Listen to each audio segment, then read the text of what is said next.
வணக்கம் மாணவர்களே, உங்கள் எல்லோரையும் ரோஜா தோட்டம் சேனலுக்கு அன்போடு வரவேற்கிறேன். மாணவர்களே, இன்று நாம் திராவிட மொழி குடும்பம் தமிழோவியம் பாடங்களில் தரப்பட்டுள்ள கற்பவை கற்றபின் பயிற்சிகளுக்கான விடைகளை படிக்கலாமா? முதலில் திராவிட மொழி குடும்பம் பாடத்தை பார்க்கலாம். என்னென்ன வினாக்கள் கேட்டிருக்காங்க? உங்கள் பெயருக்கான விளக்கம் தெரியுமா? உங்கள் பெயரும் உங்கள் நண்பர் பெயரும் தனித்தமிழில் அமைந்துள்ளனவா? கண்டறிக. உங்கள் பெயருக்கான விளக்கம் என்னங்கிறத நீங்க பார்த்து தெரிஞ்சுக்கணும். அதுக்கப்புறமா உங்கள் நண்பர்களுடைய பெயருக்கான விளக்கம் என்னங்கிறதையும் தெரிஞ்சுக்கணும்.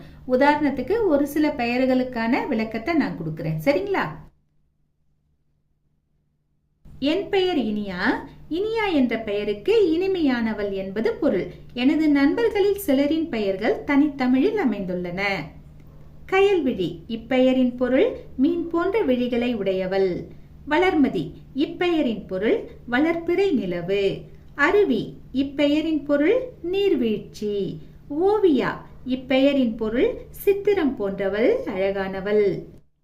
இளங்கோ இப்பெயரின் பொருள் இளைய அரசன். யாழினி இப்பெயரின் பொருள் யாழ் போன்ற இனிய குரலை உடையவள். கார்குழலி இப்பெயரின் பொருள் மேகத்தை போன்ற கூந்தலை கொண்டவள். அடுத்தது இரண்டாவதா என்ன கேட்டிருக்காங்க?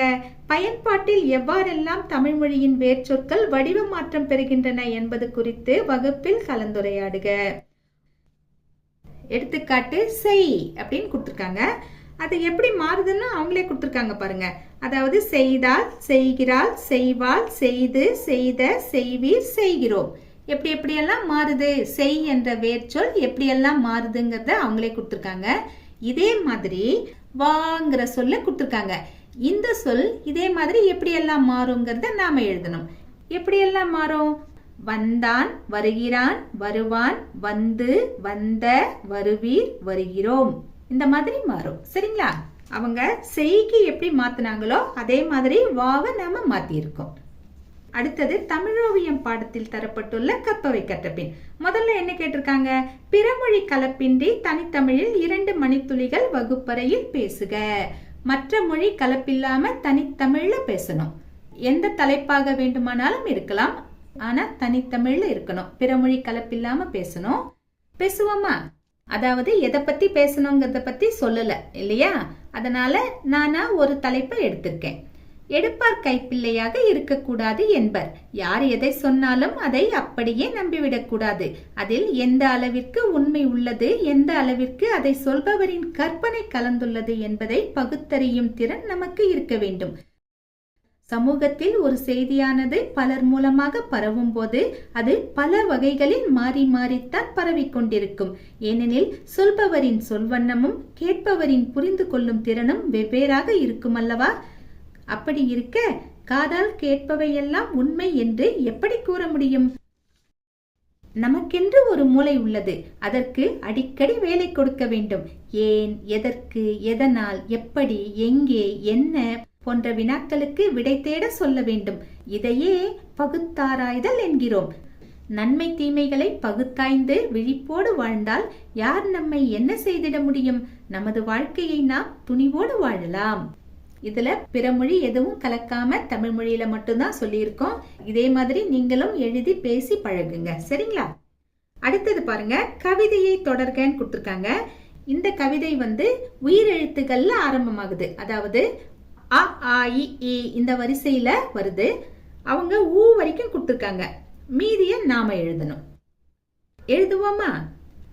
அன்னை சொன்ன மொழி, ஆதியில் பிறந்த மொழி, இணையத்தில் இயங்கும் மொழி, ஈடிலா தொன்மை மொழி, உலகம் போற்றும் மொழி, ஊர் கூடி வியக்கும் மொழி.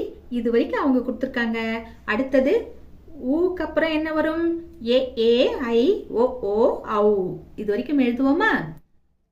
என்றும் இனிய மொழி, ஏற்றம் தந்திடும் மொழி, ஐயம் அகற்றும் மொழி, ஒளிவட்டம் கொண்ட மொழி, ஓய்வின்றி உழைக்கும் மொழி, அவ்வைக்கு பிடித்த மொழி. அவ்வரைக்கும் எழுதிட்டோம். உயிரெழுத்து மொத்தம் முடிச்சிட்டோம். அக்கு மட்டும் நாம ஏன் விடணும்? ஏன்னா அவுக்கு அப்புறம் அக்குன்னு சொல்லி பழகிட்டோம் இல்லையா? அதனால அதையும் நாம எழுதிடுவோம். எப்படி முடிக்கலாம்? அக்தே நமது தமிழ் மொழி. முடிச்சிட்டோமா?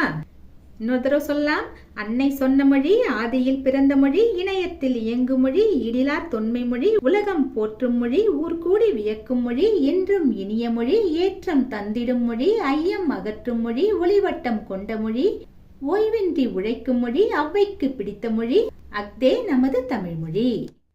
மாணவர்களே, இன்று நாம் திராவிட மொழி குடும்பம் தமிழோவியம் பாடங்களில் தரப்பட்ட கற்பவை கற்றபின் பயிற்சிகளுக்கான விடைகளை பார்த்தோம். நாம் வேறு பாடத்தோடு மீண்டும் சந்திக்கலாம். Tata, bye bye.